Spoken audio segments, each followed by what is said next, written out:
getting back to one of our top stories of the day, Minneapolis Mayor Jacob Frey is asking Minnesota's Governor Tim Walz to deploy the National Guard to help with protests in response to George Floyd's death. Part of Minneapolis burned overnight as demonstrations grew chaotic. The protest came after this viral video, and if you haven't seen it yet, it is disturbing to watch. As you can see, it shows a police officer putting his knee on the neck of George Floyd, who was in cuffs at the time until he loses consciousness. Floyd later died at a hospital. You know, those police officers have been fired, but the city is calling for justice, as you can see in those protests. And Sean, a lot of people wondering why the police officers were fired, but why weren't they tried immediately? Why didn't that happen? This isn't like a black and white thing at all. I mean, it is a black and white thing. I'm sorry. There's no gray here. You watch in the video how long this lasts for. You see people on the side saying he's crying for help. You can hear the man himself saying that he can't breathe. He posed no threat. He was in cuffs on the ground. 9 minutes. This is, the only word that comes to mind is disturbing, because you're watching somebody, and I kept thinking as I watched this that, you know, when you watch a fight happen, sometimes a bunch of kids, or you know, even in a movie, they'll say like, okay, he's had enough, and everyone walks away. I kept hoping in this moment that somehow someone would go, okay, he's had enough.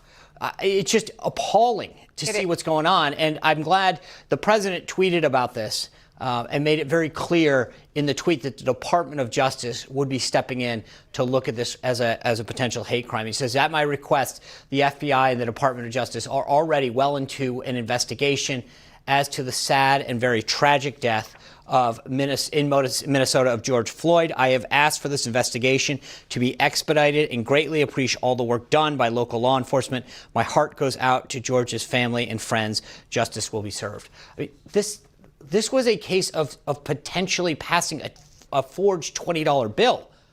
It's absurd. It's really absurd. And like you said, it's difficult to watch because they're murdering him, essentially. And he has asked so many times, you know, we saw the same case as Eric Garner in New York, I can't breathe, I can't breathe. And people, like you mentioned, are on the side. The lady of video is saying, why are you doing this? Is this necessary? He can't breathe. There's literally no... He's in cuffs. He's in cuffs on the ground. Yes. He's not, from everything you see, trying to resist here. He's literally just trying to breathe. Yeah. And I think it was interesting to see Bruce and Pastor Scott's take on this, because I don't see how this doesn't set things back a little. Watching that and thinking to yourself, if anytime I encounter an individual, I've got to worry about that's got to be troubling. Absolutely. I was surprised by their response as well. I was at least encouraged by what Pastor Scott said, and I think there is some hope in that, in the sense of we see that the white community is gathering around right now and rallying with them and saying this is absolutely wrong. There's no right in this. What the police officers did was terrible and is not acceptable at any time. But I think, to your point, it causes concern in the black community. That could have been me. George Floyd leaves behind 2 daughters. And like you said, over what? A $20 bill? That is absolutely wrong. It's terrible. When I saw the video, I was holding back tears because it's so wrong. Anybody can see that, to your point. And it is concerning that things like this we keep happening in our country. It seems like every other week we're seeing something like this, and something has to be done, and justice does need to be served for these cops in whatever way that might be. But my question is will that be enough for this community? Because you can't get someone back after they are dead. You just can't. So what can be done to move the needle ahead to make sure that this community's voice feels heard? Obviously they're rioting right now, and the city is on fire. That's troubling in its own right, but obviously their voice needs to be heard.